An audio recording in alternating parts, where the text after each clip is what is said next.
I found the hotel receipt while looking for my insurance card in Emily's glove compartment. The paper was crisp, recent, dated 3 days ago. Tuesday. The same Tuesday she'd texted me about working late on the Henderson account. The same Tuesday I'd heated up leftovers alone and fallen asleep watching SportsCenter. Grand Meridian Hotel. Room 847. Check-in, 6:45 p.m. Checkout, 11:23 p.m. My hands went numb. The receipt fluttered back into the compartment like a dying leaf. I was sitting in our driveway, the September sun beating through the windshield of her Lexus, the car I'd surprised her with last Christmas after her promotion to senior account director. The bow had been red. Her smile had been radiant. I'd only gone into her car because mine wouldn't start. Dead battery. I was supposed to pick up our daughter Natalie from soccer practice in 20 minutes, and Emily was already at the office for her Saturday morning emergency client meeting. Another one. They'd been happening a lot lately. The insurance card sat in my other hand, forgotten. My brain kept trying to rationalize the receipt. Maybe it was a client dinner that ran late. Maybe the company put someone up there. Maybe. But Emily's company was downtown. Their offices were 15 minutes from our house in Riverside. The Grand Meridian was 40 minutes in the opposite direction, out near the airport. There was no client that would justify that location, no business reason that made sense. I pulled out my phone and opened our shared calendar. Tuesday, September 12th. Emily's entry read, "Late meeting, Henderson pitch, home by 10. She'd come home at 10:47 p.m. I remembered because I'd woken up when she slipped into bed, smelling like hotel soap instead of her usual jasmine perfume. She'd kissed my shoulder and whispered that she was exhausted. I'd mumbled something supportive about her working too hard. My phone buzzed. Emily's face filled the screen. The photo from our anniversary dinner 2 months ago. Her green eyes sparkling with champagne and laughter. "Hey, babe," I answered, my voice somehow steady. "Jake, I'm so sorry, but this client meeting is running longer than expected. Can you grab Natalie? I'll try to be home by 3. Saturday, 11:47 a.m. Emergency client meeting. "Sure," I said. "No problem. You're the best. Love you." The line went dead before I could respond. I sat there in her car, in our driveway, in front of our 4-bedroom colonial in the suburbs of Columbus, Ohio. The house we'd bought 7 years ago when Emily got pregnant. The house where we'd brought Natalie home from the hospital. The house where we'd hosted countless barbecues and birthday parties and Christmas mornings. The house that suddenly felt like it belonged to strangers. I took a picture of the receipt with my phone, then carefully placed it back exactly where I'd found it.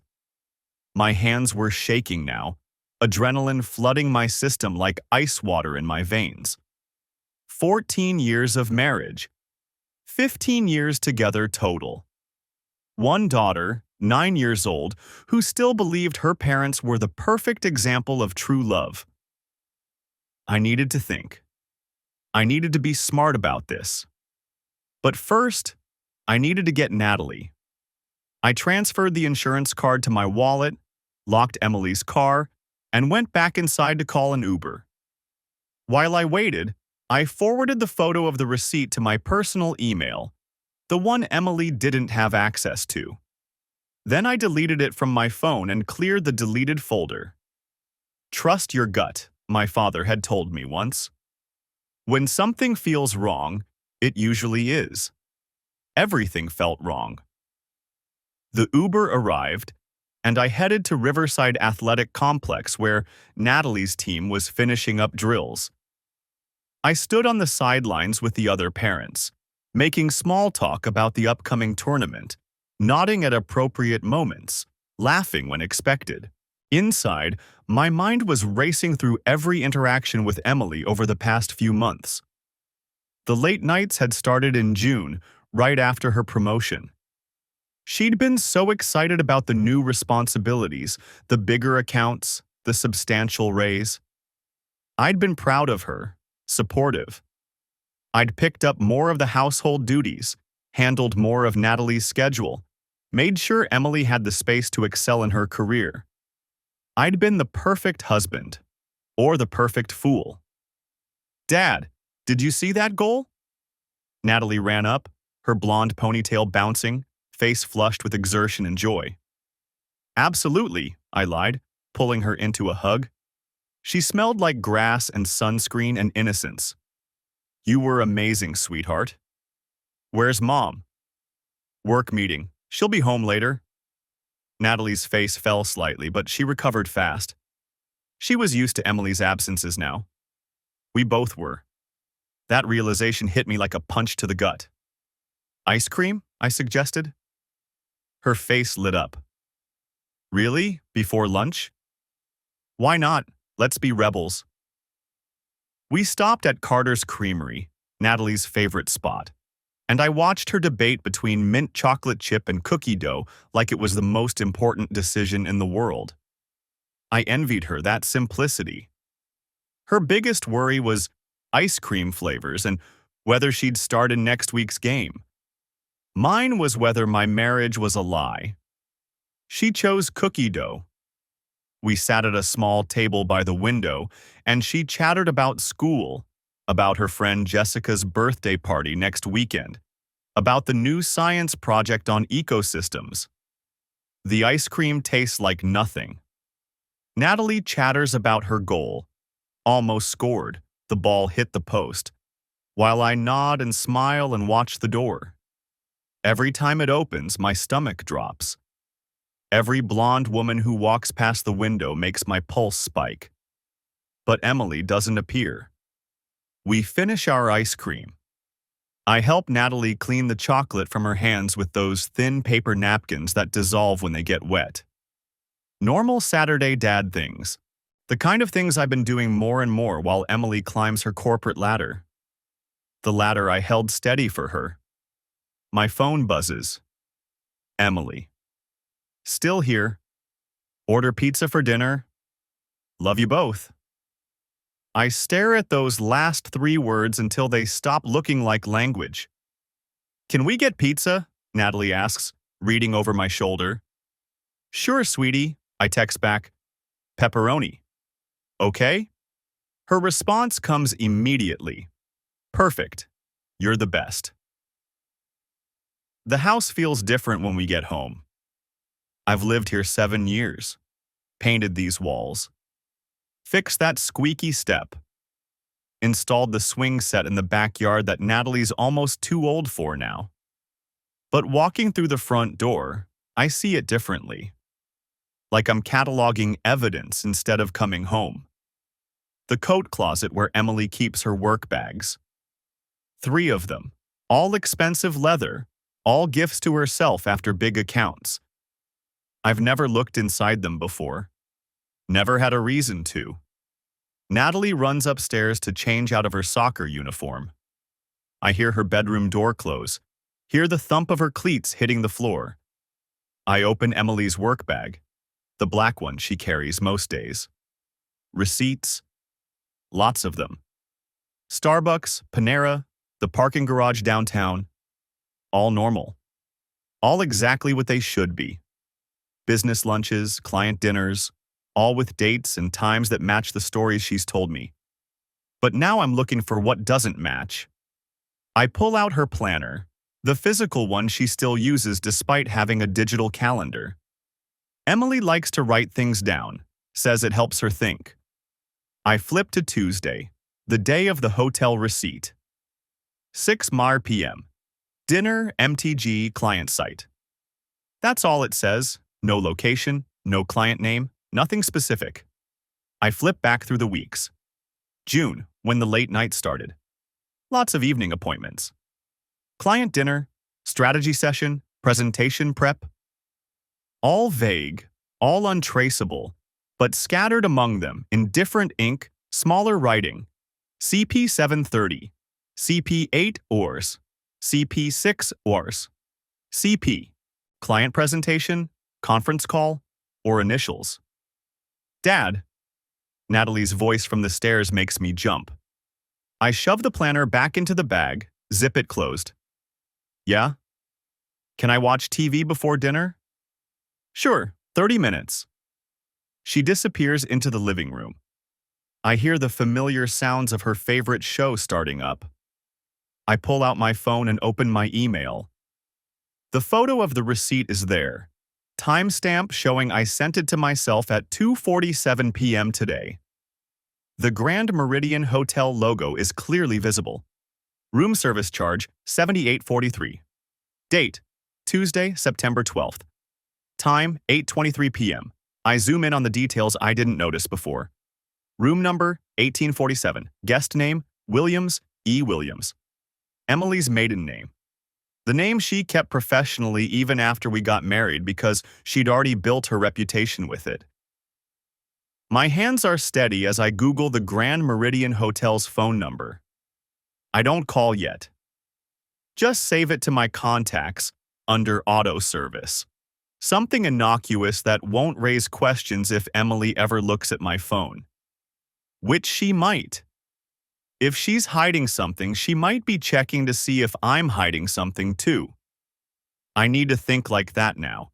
Like we're adversaries instead of partners. The thought makes my chest tight. The pizza arrives at 6:30. Natalie and I eat at the kitchen table, her telling me about her friend Madison's birthday party next weekend. Me making mental notes about what gift to buy, whether we have wrapping paper, if Emily will actually be there or if it'll be another Saturday where something comes up. How many Saturdays has it been? How many soccer games has Emily missed? How many bedtimes? I've been keeping score wrong. I've been counting her absences as sacrifices we're both making for her career. Our career, really. Her income is what paid for the Lexus, the kitchen renovation, Natalie's private soccer league. But what if I've been counting wrong? Dad, you're not listening. I blink. Natalie's staring at me, a string of cheese hanging from her slice. Sorry, sweetie. What did you say? I said Madison's having a sleepover. Can I go? When is it? Next Saturday, after the party. Next Saturday. 7 days from now. A week to figure out what's happening. A week to decide what to do about it. We'll see, I say. Let me check with Mom. Natalie nods and takes another bite. She's used to this answer. Used to plans being tentative, dependent on Emily's schedule, Emily's availability, Emily's mysterious work commitments that always seem to take priority. When did I start resenting that? Or have I been resenting it for a while and just didn't want to admit it? Emily comes home at 8:45. I'm on the couch, laptop open to a baseball game I'm not watching. Natalie's in bed. The house is quiet except for the dishwasher running through its cycle. I hear the garage door, her car pulling in, the engine cutting off. Then nothing for almost 3 minutes. I count them. 167 seconds between the engine stopping and the door from the garage opening. What does someone do in their car for 3 minutes? She walks in looking tired. Hair still perfect, makeup still flawless, but her shoulders are tight and her smile doesn't quite reach her eyes. Hey, she says, dropping her bag by the door. Sorry I'm so late. How'd the meeting go? Exhausting. She kicks off her heels, sighs. Clients being difficult about the campaign direction. We're going to have to rework the whole pitch. She's good. Her voice has exactly the right amount of frustration. Her body language sells the exhaustion. But she smells like hotel soap. Not the floral kind from Tuesday. Something different. Citrus and cedar. Expensive. There's pizza left if you're hungry, I say. I ate at the meeting. She moves toward the stairs. I'm just going to shower and crash. Today was brutal. Emily, she stops, turns. Yeah? I almost ask. Almost pull out my phone and show her the receipt right now. Almost demand to know where she really was Tuesday night, who CP is, why she's lying. But something stops me. If I ask now, she'll have an answer ready. She'll explain it away. Hotel was for a client meeting. Room service was for the whole team. CP is some acronym I should know. She'll make me feel stupid for doubting her, paranoid for questioning her. And I'll believe her. Because I want to believe her. So instead, I say, don't forget Natalie has a game tomorrow, 2 o'clock. Something flickers across her face. Guilt? Annoyance? It's gone too fast to read. I'll try to make it, she says. I might have to take a call during, but I'll be there. She won't be. I can hear it in the way she says try, in the preemptive excuse about the call. Okay, I say. She lingers for a moment, like she's waiting for me to say something else. When I don't, she heads upstairs. I hear the shower start, hear the water running through the pipes in the walls, washing away the evidence, whatever it is. I open my laptop and search for private investigators in Columbus, Ohio. 17 results. I start reading reviews, comparing prices, making notes. Because if Emily's going to lie to me, I need to know exactly what I'm dealing with before I confront her. And if there's one thing I've learned in 14 years of marriage, it's this. Emily Williams is always 3 steps ahead. She plans, she strategizes, she wins. But she's never had to play against me before. I bookmark 3 investigators' websites and close the laptop as the shower cuts off upstairs. Tomorrow's Sunday. Family day. Soccer game. Maybe dinner out if Emily doesn't have another emergency. I'll smile and cheer and take pictures of Natalie on the field. And I'll watch my wife. Really watch her. Because now I know what I'm looking for. The private investigator's website stares back at me from my laptop screen, cursor hovering over the contact form. Sunday morning coffee steams beside me, untouched and cooling. Emily's upstairs in the shower. I can hear the water running through the ceiling. And Natalie's watching cartoons in the living room, her laughter drifting into the kitchen. I close the browser. Not yet. I need more before I bring in someone else. Before I make this real in a way I can't take back. Emily's wallet sits on the kitchen counter where she left it last night. Black leather worn soft at the edges. She always forgets it there, grabbing it on her way out in the morning. I've never looked through it before. Never had a reason to. My hands move before I've fully decided. The leather feels warm, almost alive. Inside, her driver's license with that photo she hates. 3 credit cards, insurance cards, a Starbucks rewards card creased down the middle. The billfold section has maybe $40 in cash and a receipt, folded small and wedged behind the bills. My fingers go numb as I pull it free. The paper's thick, expensive. The kind of receipt that comes from somewhere that wraps purchases in tissue paper and ribbon. Scarlett's Intimates. Nashville, Tennessee. The date jumps out at me. August 17th, a Thursday. Choir practice, I say out loud, my voice strange in the empty kitchen. The water upstairs shuts off. My hands shake as I unfold the receipt completely. 1 item. Demi-cup lace set, black, size 34 CS. Price, $187. Below that, gift wrap service, $15. Emily's a 36B. Has been since I've known her. The gift wrap line blurs as I stare at it. Gift wrap. For someone. For him. August 17th. I remember that Thursday because Natalie had her first soccer game of the season, and Emily said she couldn't make it. Choir practice ran late on Thursdays, she'd explained, apologetic but firm. The director was preparing them for the Christmas concert. They needed the extra time, I'd believed her. Stood on those sidelines alone while other families clustered together. And I'd believed her. There's a QR code at the bottom of the receipt. Scan for purchase details and rewards points. The ceiling creaks. Emily moving around upstairs, getting dressed. I pull out my phone, hands still trembling, and scan the code. It takes 3 tries before the camera focuses properly. The website loads. Purchase confirmation for E. Williams. Account details. Order history. And there it is, clear as daylight. Gift message included. For our getaways. Can't wait to see you in this. E. The phone nearly slips from my grip. She bought lingerie, wrong size, gift-wrapped it, wrote a message about getaways, and told me she was at choir practice. I check the calendar on my phone, scrolling back to August 17th. My own notes confirm it. Natalie's game, 6 p.m. Emily, choir. The order history shows 3 other purchases. June 3rd, July 8th, July 29th. All Thursdays. All choir practice nights. Daddy? Natalie appears in the doorway, blonde ponytail swinging.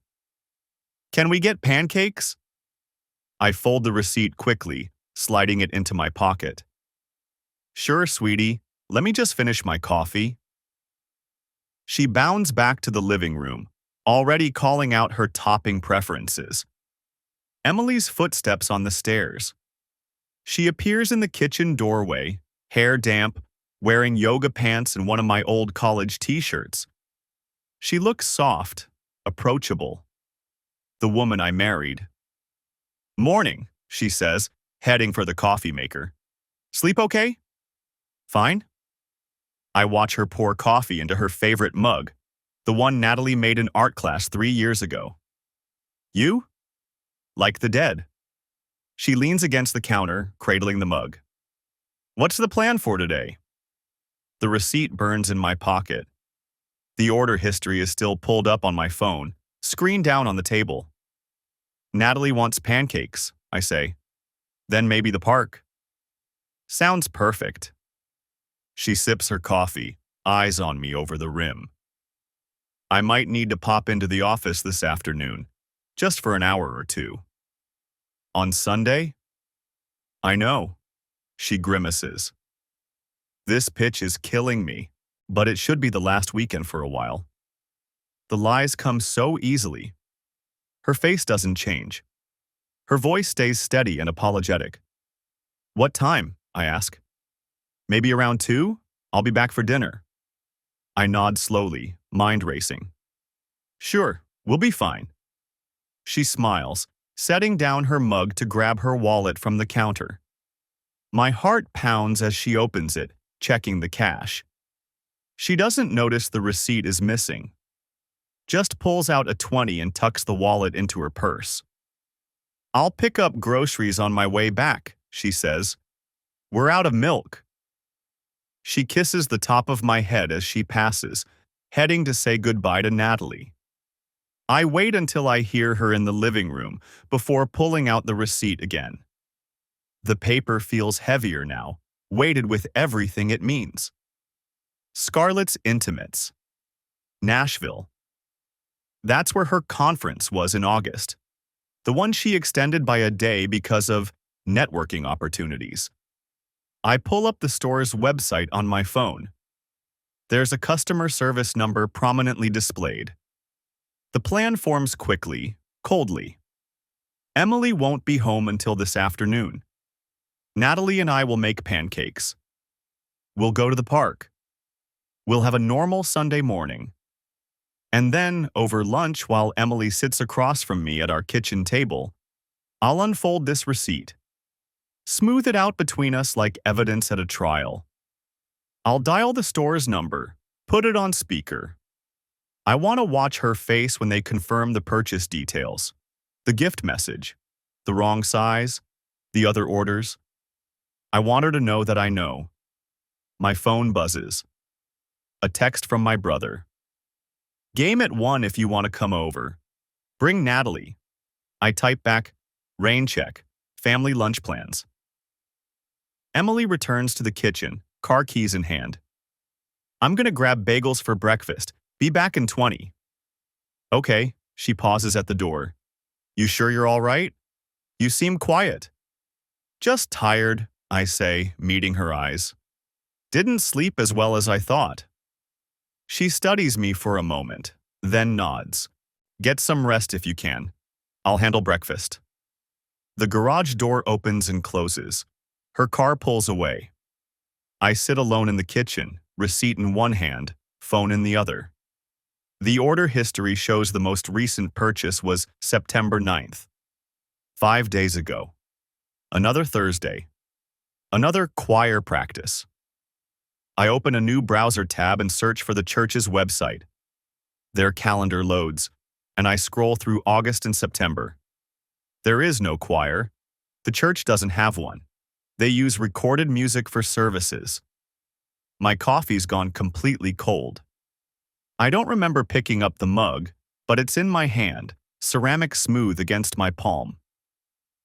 Natalie calls from the living room, asking if we can go to the good park, the one with the tall slides.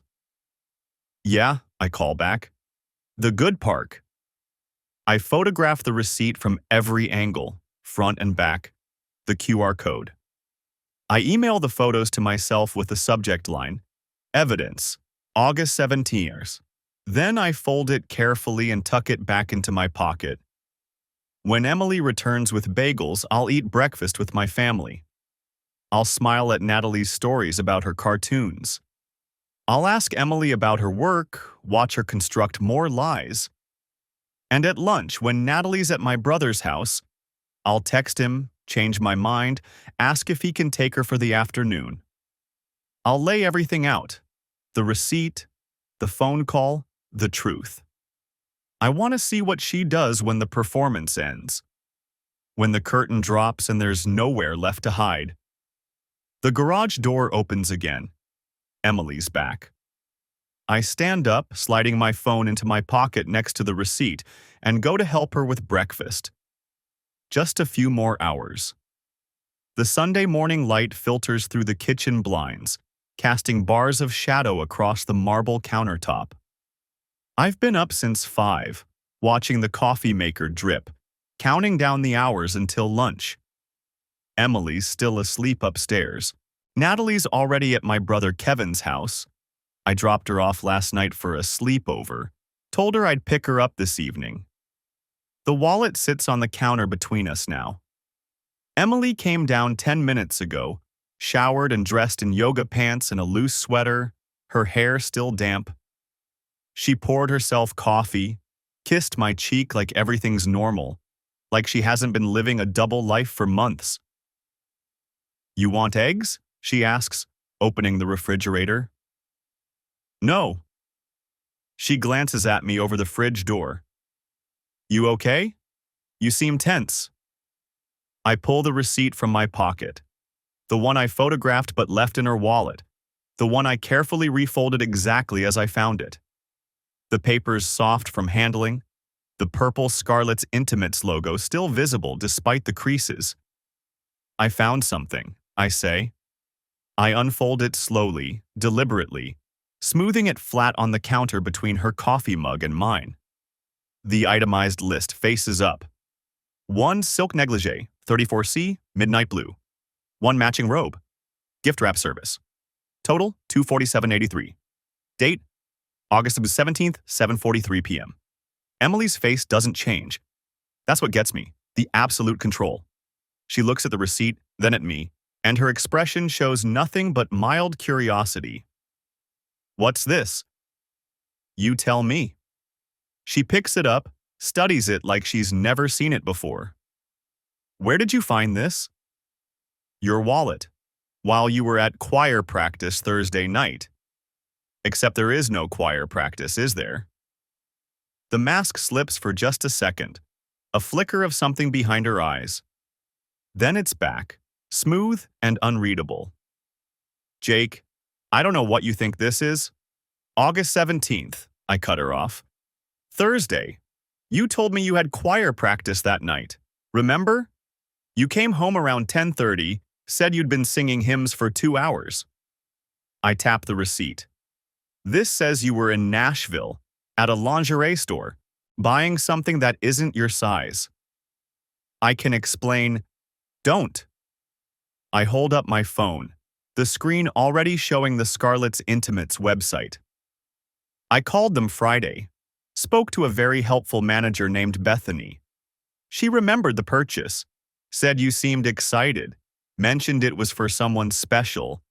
She even remembered the gift message. Emily sets down her coffee mug. Her hands steady, but I notice she grips the counter edge. You had no right to go through my things.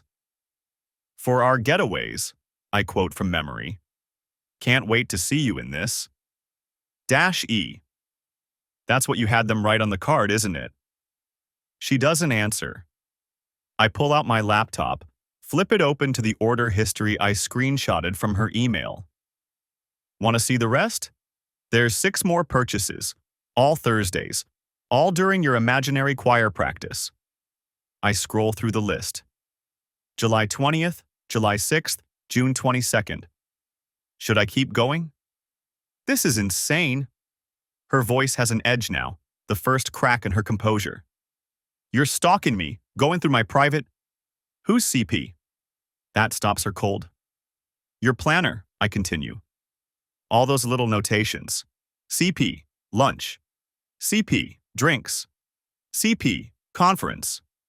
Funny thing, your company doesn't have anyone with those initials. I check the directory, every single employee. Emily's jaw tightens. I don't have to explain my professional contacts to you. No, you don't. I pick up my phone, dial the number I saved Friday night. But you're going to explain this purchase. Her eyes widen. Jake, don't... I hit speaker as the line connects. Scarlett's Intimates, this is Bethany speaking. How can I help you? Hi, Bethany, this is Jake Collins. I called Friday about my wife's purchase from August 17th. Oh, yes, Mr. Collins. Did you have additional questions? Emily's face has gone pale. She's staring at the phone like it's a loaded weapon. Actually, my wife's here with me now. Emily? Bethany remembers you. Want to say hello? The silence stretches. Bethany's voice comes through the speaker, uncertain now. Hello? Bethany, I say, keeping my eyes locked on Emily. Can you confirm the details of that purchase one more time? For my wife's benefit? Certainly. 1 silk negligee in midnight blue, size 34C with matching robe. Gift wrapped with a personal message card. The customer, your wife, specifically requested our premium gift box and asked about our discretion policy for receipts. Discretion policy? We offer plain packaging and generic credit card statements for customers who are purchasing gifts. Your wife declined both, said the gift was for someone who wouldn't see the statement. Emily's hand moves toward the phone. I pull it back, out of reach. And the size, I continue. 34C, that's what she ordered? Yes, sir. I remember because she was very specific about the measurements. Said she knew exactly what size her... Bethany pauses. Her partner preferred. Thank you, Bethany. One last thing. Do you accept returns? We do, within 30 days with tags attached. But that purchase was from August, so... What about exchanges? For store credit? Store credit never expires, sir. If you have the receipt and the items are unused, we can absolutely process that. Perfect. I'll be in touch. I end the call. Emily hasn't moved. She's gripping the counter so hard her knuckles are white. 34C, I say quietly. You're a 36B. Have been since Natalie was born. I know because I've been doing the laundry for 14 years. Jake, who is he? She closes her eyes. When she opens them, something's changed. The performance is over. What I see now is resignation, maybe relief. His name is Connor Phillips. We work together. CP, of course. How long? Since June. The promotion. We started traveling together for client meetings. It just happened. It just happened. I laugh, but there's no humor in it. 6 months. 6 months of Thursdays. Of lies. Of buying lingerie for him while I'm home with our daughter. Making her dinner. Helping with homework. Being the perfect understanding husband while you screw your coworker. It's not like that. The hotel receipt. I pull it from my other pocket, add it to the evidence spread across our counter. Grand Meridian. Tuesday, September 12th. You checked in as Emily Preston.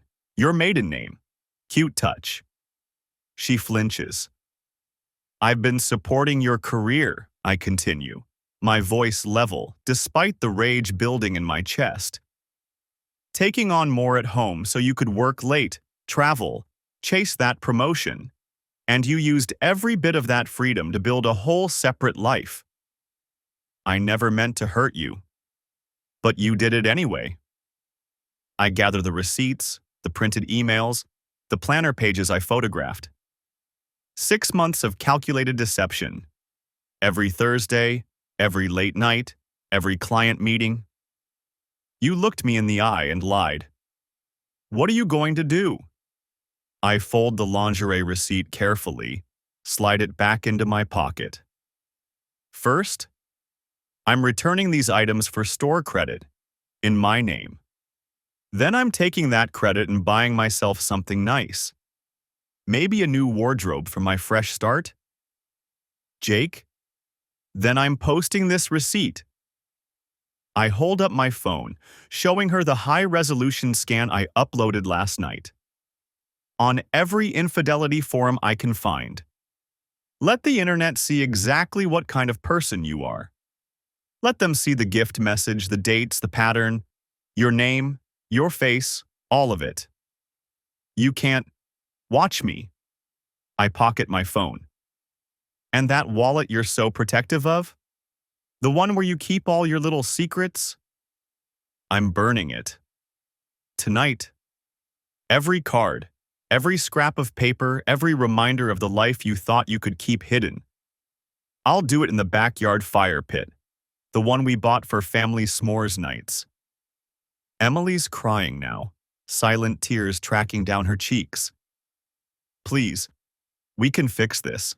Counseling, therapy, whatever you want, what I want. The words come out sharp. I want the last 6 months back. I want the wife who actually existed instead of the performance you've been giving. I want my daughter to have a mother who didn't choose an affair over her family. I stand, push my chair back. You've got until tomorrow morning to figure out where you're going to stay. I've already talked to a lawyer, filed Friday afternoon. You'll be served at work tomorrow. Seemed fitting. Let Connor see what he's really won. The house is in both our names, but Natalie stays here, with me, in her home, in her school, with her friends. You want to fight me on custody? Go ahead. I've got documentation of every lie, every absence, every Thursday you chose him over her, every parent-teacher conference you missed, every soccer game, every bedtime story I read alone while you were buying lingerie for your boyfriend. I walk to the back door, grab the wallet from the counter on my way. Oh, and Scarlett's intimates? Bethany was very understanding when I explained the situation. Said they have a strict policy about customers who use their services to facilitate affairs. They're banning you, permanently. Your name's flagged in their system nationwide. Emily's sobbing openly now, but I don't stop. I can't. If I stop, if I let myself feel anything but this cold fury, I'll break. The fire pit's already set up in the backyard, kindling arranged, lighter fluid ready. I've been planning this since Friday night, playing it out in my head 100 times. The wallet's leather feels expensive in my hand. I bought it for her last Christmas, had her initials embossed on the front. I empty it methodically. Credit cards, insurance cards, driver's license, photos of Natalie, receipts, business cards, the little notes she keeps tucked in the side pockets. Everything goes into the pit. The wallet last, right on top. The lighter clicks. The flame catches. I watch it burn. The fire pit still smolders when I go back inside, orange embers pulsing like a dying heartbeat.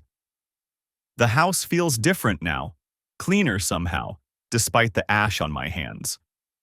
I wash them at the kitchen sink, watching gray water spiral down the drain. Emily's still at the table. She hasn't moved since I walked outside 20 minutes ago. Her coffee's gone cold, untouched. The phone sits between us where I left it, screen dark now. "You can't do this," she says. Her voice sounds hollow. "You can't just take Natalie from me."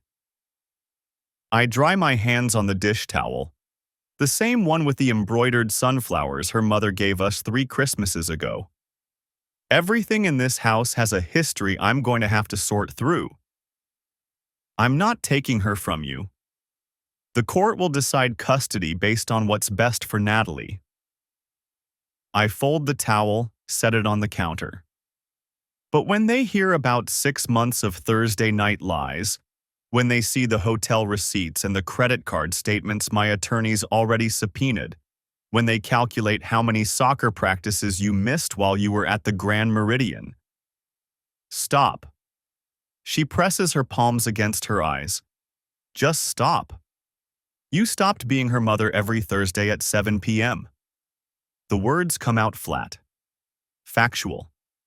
You stopped being my wife sometime in June. I'm just making it official. She drops her hands. Her eyes are red but dry. Emily never was much of a crier. What did you do with my wallet? Burned it. My driver's license was in there, my credit cards, your membership card to that boutique hotel rewards program? I pull out the chair across from her, but don't sit. Yeah, that burned real nice, turned kind of green at the edges. She stares at me like she's seeing someone new. Maybe she is. The store credit from the lingerie, I say. I'm keeping it. Consider it a down payment on what you owe me. You returned the... Her face flushes. That's theft. No, that's community property. We're still married, Emily. Everything you bought with our money belongs to both of us. I just converted it to a more useful form. I check my watch. 10:47 a.m. Speaking of which, I have an appointment at the bank at 11:30. She goes very still. What appointment? To remove you as a joint account holder. My attorney says I can't empty the accounts. That would look bad for the custody hearing, but I can sure as hell make sure you can't either. I finally sit, lean back in the chair. Every dollar you spend from here on out gets documented. Every withdrawal, every charge, every ATM transaction, it all goes in the file. You're insane. I'm thorough. There's a difference. Her phone buzzes on the table. She doesn't reach for it. It buzzes again. A third time. That's probably Connor, I say. Wondering why you're not at brunch. Isn't that what you two do on Saturdays? Brunch at that place near his apartment, the one with the outdoor seating and the overpriced mimosas? The color drains from her face. How did you... Your credit card statement from July. 11 a.m. charge at Harvest and Rye. Repeated every Saturday for 6 weeks until you got smart and started using cash. I tap the table between us. But cash leaves ATM records, and ATM records have timestamps and locations. And there's one 3 blocks from Connor's building that you visit every Friday night. She reaches for her phone, pulls it close. The screen lights up. I catch a glimpse of the name. Connor Phillips Mobile. You should answer that, I say. Tell him you're going to be late. Tell him your husband just burned your whole life in the backyard. She doesn't answer it, just holds it while it buzzes itself silent. I gave you everything, she whispers. I gave you 14 years. You gave me 12 years and 10 months. The last 14 months you gave to someone else. I stand. I need to change before the bank. You should probably start looking for a place to stay. This is my house too. For now. But my attorney's filing a motion for exclusive occupancy on Monday. Judge usually grants it to the primary caregiver. I push the chair in, precise, the way I've done 10,000 times before. That's me, by the way. In case you were wondering who's been taking Natalie to practice, making her lunches, helping with her homework while you were working late. I have worked late. My job is demanding. Your job required you to buy lingerie 2 sizes smaller than what I'd wear. To wrap it as a gift? I shake my head. Save it for the deposition, Emily. I'm done listening. I'm halfway to the stairs when she speaks again. I loved you. I stop. Don't turn around. Past tense, I say. Yeah, I noticed. The bank manager's name is Patricia Brennan, and she has the practiced sympathy of someone who's done this before. She slides the paperwork across her desk with manicured fingers. Doesn't quite meet my eye. I'm sorry you're going through this, Mr. Collins. Not as sorry as I am. I scan the forms. Standard account modification, removing Emily Williams as joint holder, converting to single ownership pending divorce proceedings. How long until this takes effect? 24 hours. Monday morning, the accounts will be solely in your name.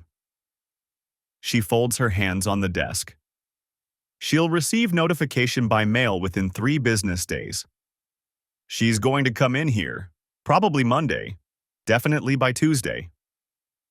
I sign the first form, initial the second. She's going to be angry. Patricia's smile doesn't waver. We deal with difficult situations all the time, Mr. Collins. We have protocols. She's going to say I'm stealing from her, that it's her money too. Is she employed?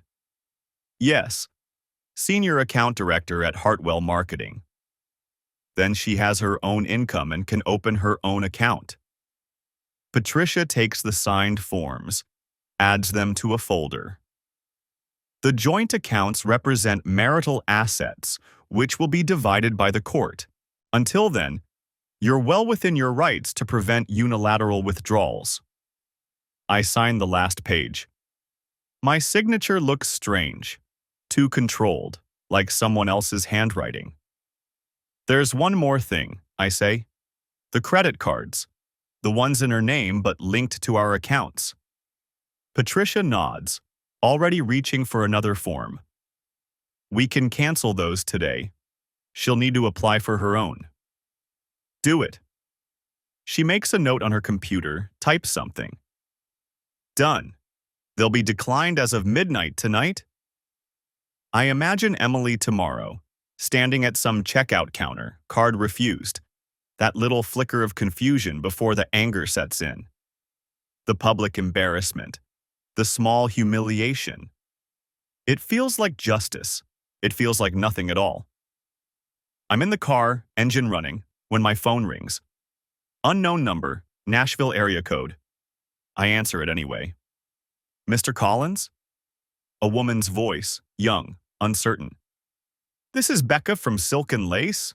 You called earlier about a return? My hand tightens on the steering wheel. I already returned it. Got the store credit. I know, She pauses. My manager wanted me to call about the other customer. Miss Williams? I wait. She's been flagged in our system for fraud prevention because of the situation you described. Becca sounds miserable. We're not supposed to accept returns on intimate items that have been gift-wrapped and potentially given to another party, so technically the return shouldn't have been processed. But since you're the spouse and it's community property, corporate said it was okay.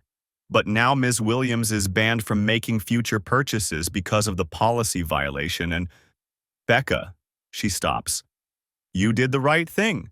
Your manager did the right thing. Emily Williams won't be shopping there anymore. I put the car in reverse. Is that all? She's called 3 times since you left. She's really angry. She's going to get angrier. Tell your manager to block her number. Already did. Becca sounds relieved. I just wanted to make sure you knew, in case she, I don't know, shows up or something. She won't. She's got bigger problems. I back out of the parking space, shift into drive. Thanks for calling. I hang up before she can respond. The store credit card sits in my wallet where Emily's driver's license used to be. $187 at a lingerie boutique in Nashville. I'll probably never use it. But that's not the point. The point is she can't. The Monday morning air tastes like copper and coffee. I'm sitting in my car outside Hartwell Marketing's glass-fronted building in Easton, watching employees filter through the revolving doors. It's 8:47 a.m. Emily's Lexus is parked 3 rows over. I spotted it when I pulled in 20 minutes ago. The process server sits in a gray Honda Civic 2 spaces down from me. His name is Dennis Kruger, and he charges $85 per serve. Worth every penny for what's about to happen. I texted him Emily's photo last night. Professional headshot from the company website, her green eyes confident, smile polished. That woman doesn't exist anymore. Maybe she never did. Dennis checks his phone, glances at me, nods once. He's a thick guy, mid-50s with the patient stillness of someone who's done this 1,000 times. Waited outside offices, restaurants, gyms. Handed people the worst news of their lives in manila envelopes. My phone buzzes. Text from my attorney, Robert Brennan. Server confirmed ready. Remember, no contact with her today. Let the papers do the talking. I don't respond. Just watch the building's entrance. 8:52 a.m. There. Emily emerges from the parking garage elevator, laptop bag over her shoulder, phone pressed to her ear. She's wearing the navy suit, the one she bought for her promotion celebration. Her hair is pulled back tight, and even from here I can see the careful makeup, the armor she puts on for the office. She's laughing at something whoever's on the phone said. My hands tighten on the steering wheel. Dennis exits his Civic smoothly, manila envelope in hand, timing his approach. He's good. Doesn't rush, doesn't hesitate. Just another person crossing the parking lot. Emily's still on her phone, distracted, walking toward the building entrance. She doesn't notice Dennis until he's directly in front of her, blocking her path. I can't hear the words from here, but I know them. Emily Collins, you've been served. Her face goes white. Even at this distance, I see it. The phone drops from her ear. Dennis extends the envelope, professional, neutral. She doesn't take it immediately, just stares at it like it might bite. He says something else, probably the standard speech about accepting service, and places the envelope in her hand when she still doesn't move. Then he walks away, job done, back to his Civic. Emily stands frozen in the middle of the parking lot, envelope clutched in both hands now, phone dangling forgotten at her side. Other employees stream past her, some glancing curiously at the woman who's suddenly become a statue. She opens the envelope. Right there, standing between cars, she pulls out the papers. Petition for dissolution of marriage. State of Ohio, Franklin County. I watch her read the first page, then the second. Her shoulders start shaking. Good. My phone rings. Unknown number. I answer. This is Jake Collins. Mr. Collins, this is Valerie Shaw from Scarlett's Intimates in Nashville. I'm the regional manager. I wanted to follow up personally regarding the incident with Emily Collins last Friday.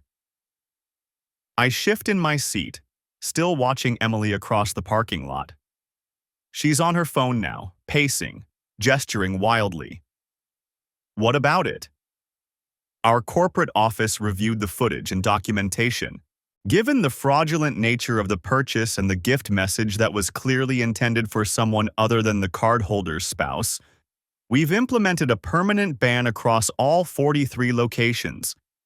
Her photo and information have been flagged in our system. I appreciate the follow-up. Additionally, Mr. Collins, we take fraud very seriously. The purchase was made with a joint credit card under false pretenses. If you choose to pursue charges, we'll provide all necessary documentation and testimony. Fraud charges. I hadn't considered that angle. I'll keep that in mind. Thank you, Ms. Shaw. One more thing. The store credit in your name is valid for 12 months at any location. We've also included a 25% courtesy discount for the inconvenience this situation caused you. I almost laugh. Inconvenience. That's one word for it. Understood. Thanks again. I end the call as Emily collapses against a black SUV, still clutching the divorce papers. Someone, a woman in a red blazer, stops to check on her. Emily waves her off, shaking her head. My phone buzzes again. Email from Brennan. Service confirmed 8:53 a.m. She has 28 days to respond. Her attorney will likely contact us within 48 hours. Stay the course. 28 days. 4 weeks for her to scramble, to hire someone, to try to salvage what she destroyed. I've had 4 days to plan.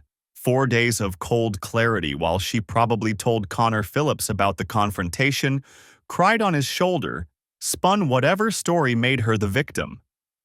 The passenger door opens. I jolt, hand going to the door lock, but it's just Dennis sliding into the seat. All done, he says, pulling out a tablet.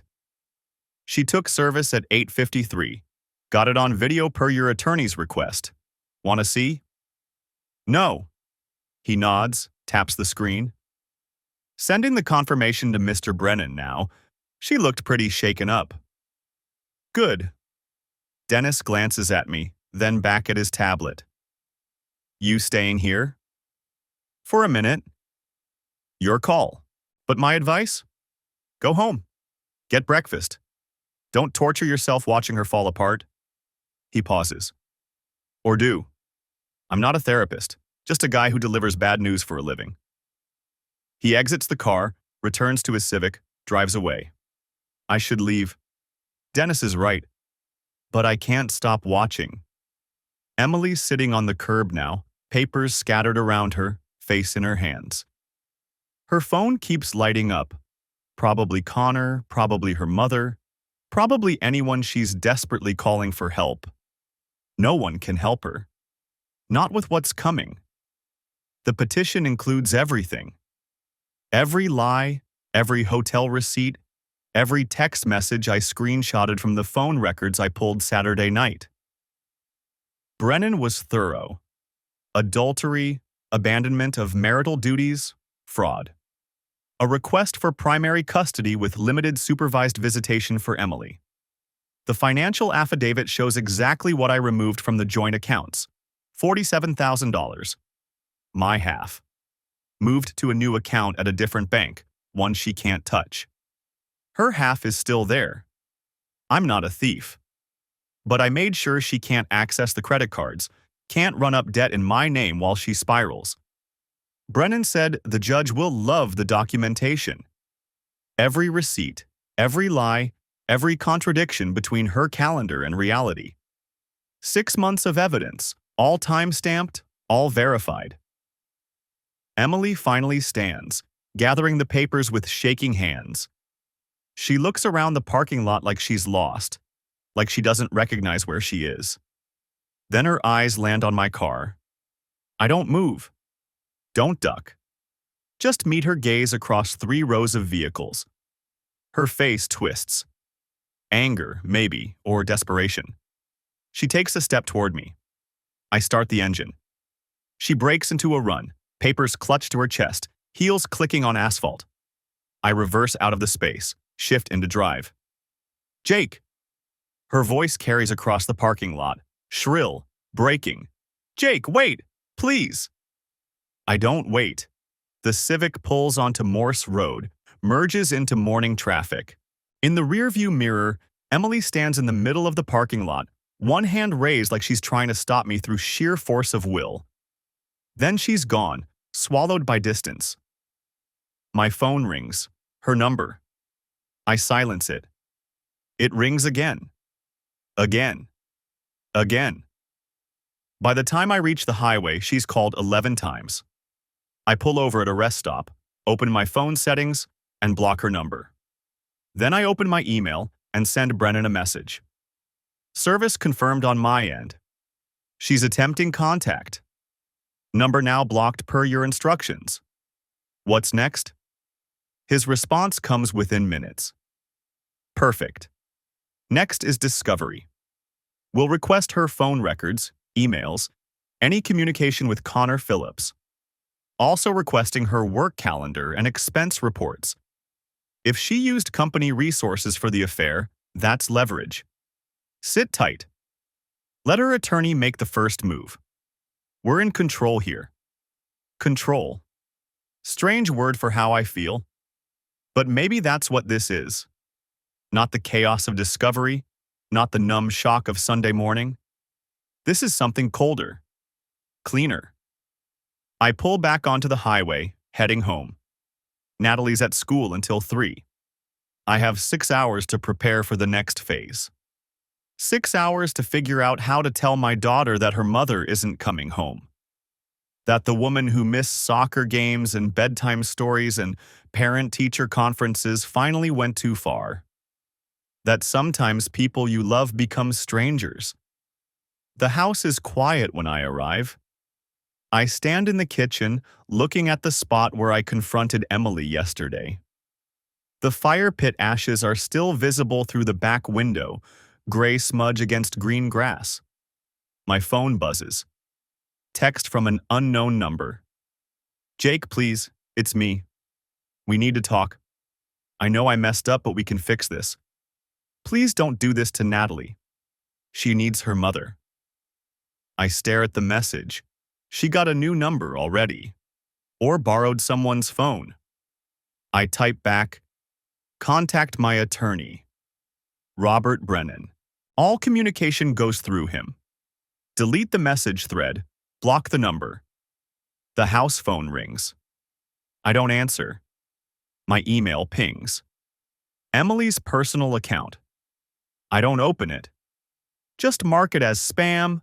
Set a filter to auto-delete anything from her address. The silence that follows feels like victory. Or maybe just the eye of the storm. Epilogue. The courtroom smelled like furniture polish and desperation. I sat at the plaintiff's table, Brennan beside me with his leather portfolio open, pages of evidence neatly tabbed and ready. Across the aisle, Emily wore a charcoal dress I'd never seen before. Her attorney, some guy named Patrick Vance, whispering urgently in her ear. She looked smaller than I remembered. Thinner. The confidence she'd carried like armor was gone, replaced by something brittle and afraid. The hearing lasted 4 hours.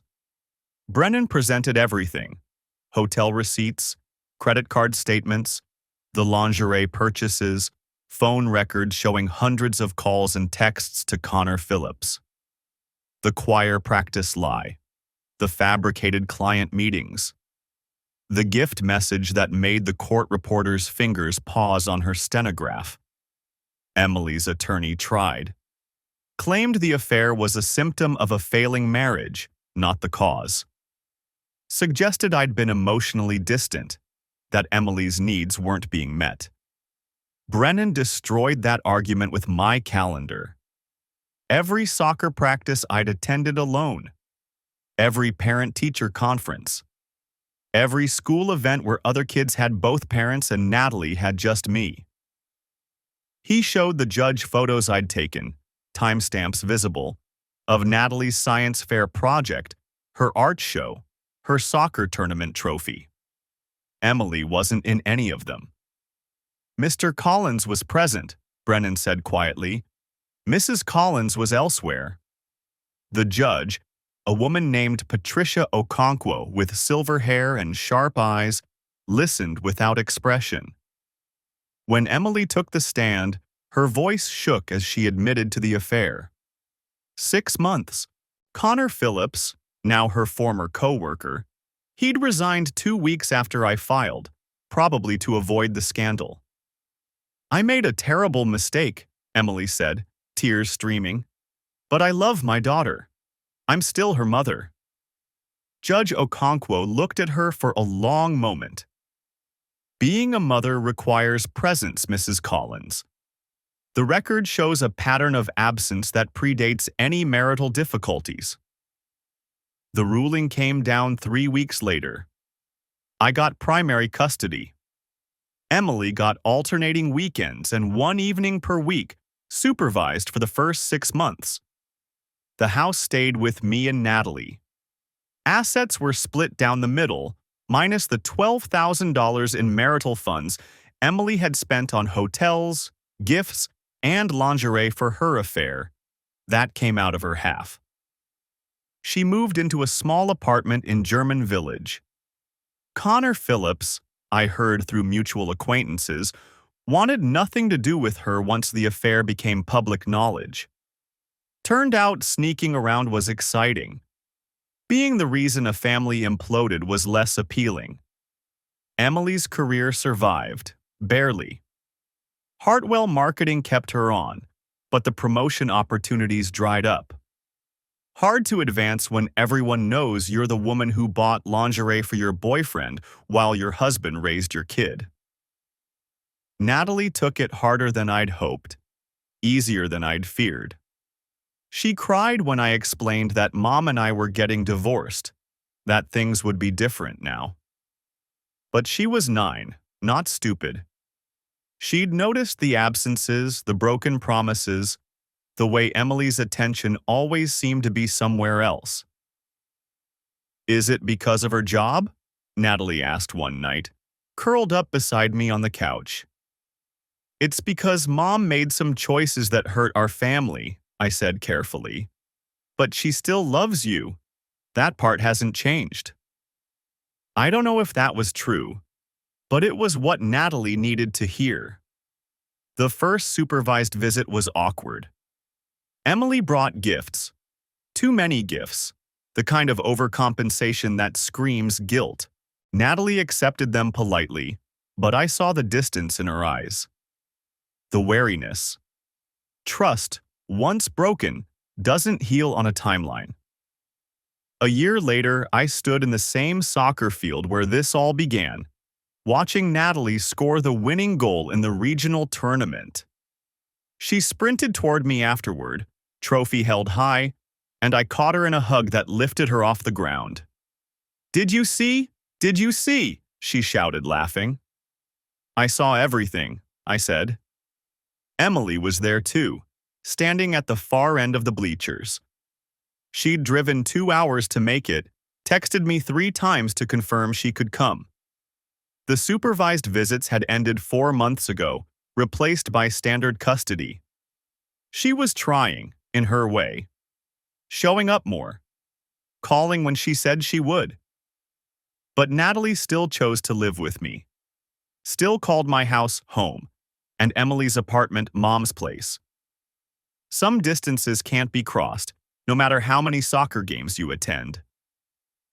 I never used the store credit from Scarlett's Intimates. Let it expire after 12 months, unused and forgotten. Turns out I didn't need lingerie or revenge or any of the petty satisfactions I'd imagined.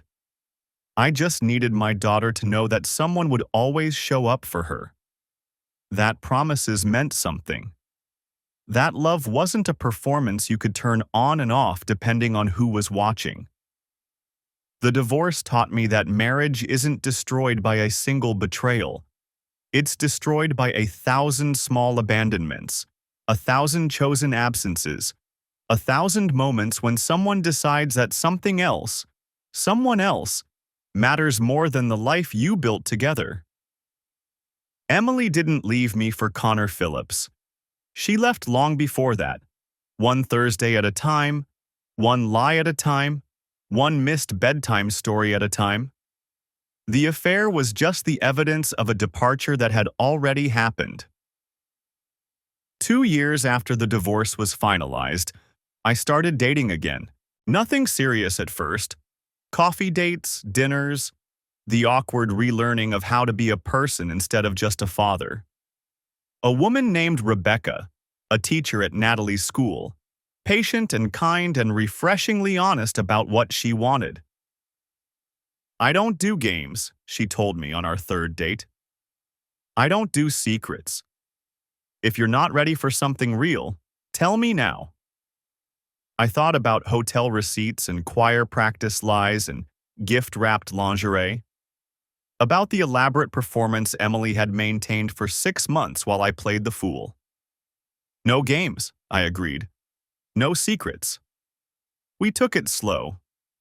Natalie met her after 6 months, and they got along in that careful way kids have when they're protecting themselves from more disappointment. But Rebecca showed up. To soccer games, to school events, to the ordinary moments that make up a life. She showed up. And slowly, the house that had felt like a crime scene became a home again. I saw Emily at Natalie's middle school graduation. She sat 3 rows behind me, alone, dabbing at her eyes when Natalie accepted her honors certificate. Afterward, in the parking lot, she approached me. "She's doing so well," Emily said. "You've done an amazing job with her." "We've done an amazing job," I corrected, though it felt like a lie. A kindness I offered because Natalie was watching from across the lot, talking with friends. Emily's smile was sad. "We both know that's not true. But thank you for saying it." She looked older than her 41 years. Tired. The sharp edges that had made her so formidable in boardrooms had softened into something like regret. "I'm sorry," she said quietly. "I know it doesn't change anything, but I'm sorry for what I did to you. To Natalie. To us." I could have said a lot of things. Could have listed every lie, every betrayal, every moment of pain her choices had caused. Could have told her about the nights I'd sat alone in our bedroom, trying to understand how the woman I'd loved had become a stranger. Instead, I said, "I hope you find what you're looking for." Because holding on to anger was like drinking poison and expecting someone else to die. And I was done poisoning myself. The final papers came 3 years after I'd first found that hotel receipt. Dissolution complete. Marriage terminated. Assets divided. Custody established. All the legal language that reduces 15 years of shared life to a series of court-stamped documents. I filed them in a box in the attic, next to the wedding photos I'd never quite been able to throw away. Maybe someday Natalie would want to see them, to understand the before times when her parents were happy. Or maybe she wouldn't. Either way, they were history now. Not my present, not my future. Just evidence of who I used to be before I learned that love without honesty is just a beautiful lie. That commitment without presence is abandonment with better marketing. That you can't build a life with someone who's already decided to live somewhere else. On a random Tuesday evening 5 years after the divorce, I stood in the kitchen making dinner while Natalie did homework at the table and Rebecca graded papers beside her. The radio played something soft and forgettable. Outside, the last light of summer faded into blue dusk. "Dad," Natalie said, looking up from her algebra, "can Jessica sleep over Saturday?" "Sure. After your game?" "Yeah. Coach says I'm starting." "Of course you are. You're the best midfielder they've got." Rebecca smiled at me over her reading glasses, and I smiled back. And in that moment, everything was ordinary and perfect and real. No secrets, no lies, no hidden receipts or mysterious Thursdays. Just the life I'd rebuilt from the ashes of the one that burned. And if Emily was out there somewhere, in her apartment or her office or wherever she'd landed, maybe she'd found her own version of peace. Maybe Connor Phillips or someone like him had given her whatever she'd been searching for. Or maybe she'd learned, as I had, that you can't run from yourself. That the person you become when no one's watching is the only person you really are. I hoped she'd figured that out. For Natalie's sake, if nothing else. But it wasn't my problem anymore. I had dinner to make, homework to supervise, a soccer game to attend on Saturday. I had a life that was mine, built on presence instead of promises, on truth instead of performance. And that, I'd learned, was enough. More than enough. It was everything.